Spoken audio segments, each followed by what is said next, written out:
Home at last. The West Michigan family held captive in Haiti, returning home for the first time.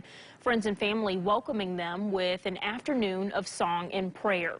News 8's Jacqueline Francis has followed this story from the very beginning and continues our coverage from Hart. This was the first time we got to meet the Noecker family in person. This after the mother and her 5 children were kidnapped by a Haitian gang. That was back in mid-October. The family returning home to Hart just in time for the new year.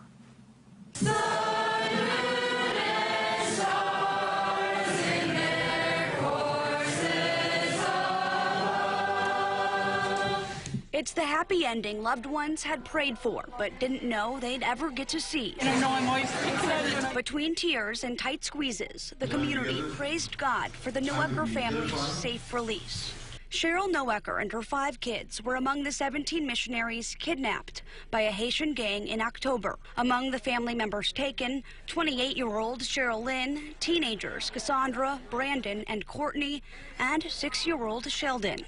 All there today for a homecoming meal hosted by friends and neighbors. The family's father, Ray, who was on the trip but not among those kidnapped, taking us back to the moment he was reunited with his family after the remaining hostages pulled off a daring escape in mid-December.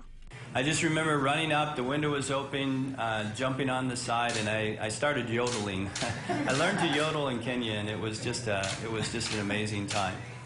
So everybody got out of the vehicle, and we just spent about 20 minutes just praising the Lord. His wife and youngest son, Sheldon, had been released a few weeks earlier.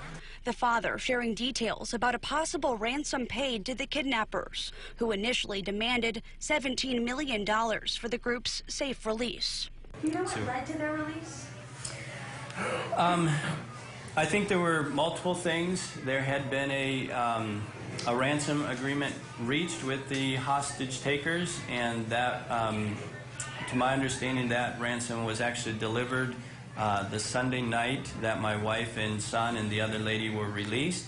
The ransom agreement was for the entire group, but there was some division within the gang, and so they were not able to release all of them at that time. I do not know the amount of the ransom or who paid it.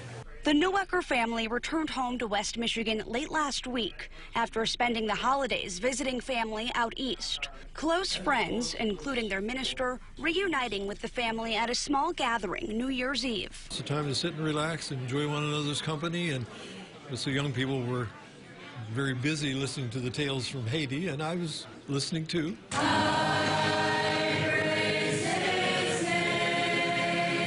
After coming together in song and prayer, the family ended the gathering on a note of gratitude. One thing that we're thankful for, like today, is just a chance to meet the people that were praying for us and say thank you.